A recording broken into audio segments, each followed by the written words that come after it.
beautiful spread like this one. And if you're looking to impress some of your friends at the next summer gathering, what better way to do that than with a fresh, fruity salsa? And we have meteorologist Jacob Dickey now joining us in our weather garden where we're kind of prepping up a storm, right, Jake? Yeah, it's summer out here, and so we're going to enjoy some summer salsas, but a little twist on it than your traditional salsa, tomato-based. We're going to go a little fruity this summer. Ooh, I love getting a little fruity. Right. Let's pick something. Yeah, so we're going to do two different types of salsa here. These are a pineapple salsa and a watermelon salsa. We'll start with the watermelon, finish up with the pineapple here. These are great for chips, just like normal dipping, but think of them this way. When you get the flavors to them, we'll show those at the end of the show, I think is the way it works. But think of how you can add those to like pork tacos. You can add them to pizza. You can put them on quesadillas, different things like that. There's an endless amount of opportunities. All of this fresh, diced fruit and veggies that we have here, from cucumbers, peppers, onions, watermelon, pineapple. I put a little corn out there, even a little jalapeno for some of the spicy people who like spicy foods, I should say, and even a little cilantro and lime to garnish it. So let's get started with our watermelon salsa. Of course, here's what I'm going to use to make it. A mason jar. I use it for summer drinks. We're using it for these as well. They're super easy to mix up things. So we're going to start with our watermelon salsa first. And I'm just going to put in about a cup or so. Nice and diced, small pieces.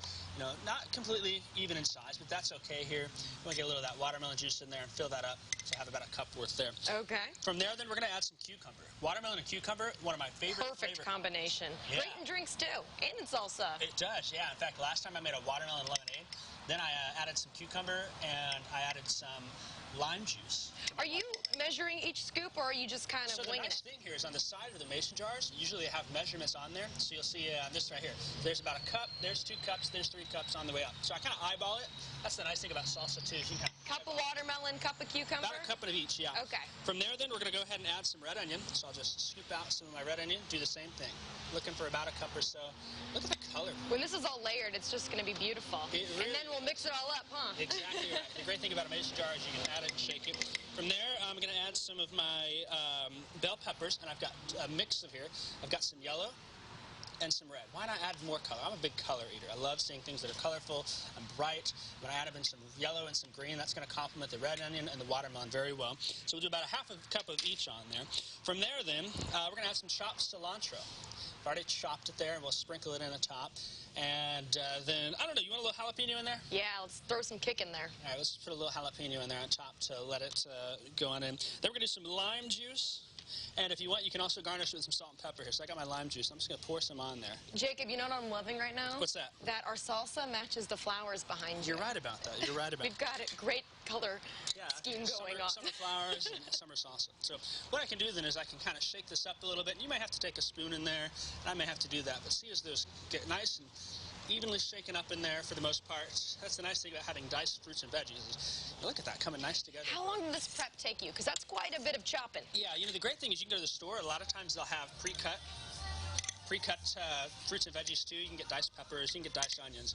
Look at the color on here. In fact, let me set this out real quick. I'm just going to start serving this in here.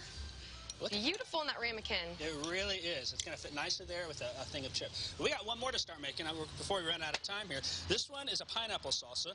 Okay. So we're going to start, of course, with our base pineapple. We got about a minute left here, so we'll throw this one together. We'll try it at the end. How's that sound? Ooh, the pineapple's hitting me. You can smell it, yeah. And if you want, then with pineapple salsa, but about a little more here. A little bit more. I like pineapple. I did this with pork tacos once, and it was delicious. Me too. I love that on carnitas and pastor. Yeah, put some cucumber in here as well. And again, those nice flavors. I mean, it's very bright and cheerful. Perfect for summer. So we got some of that cucumber in there. Let's do some red onion. Why don't we?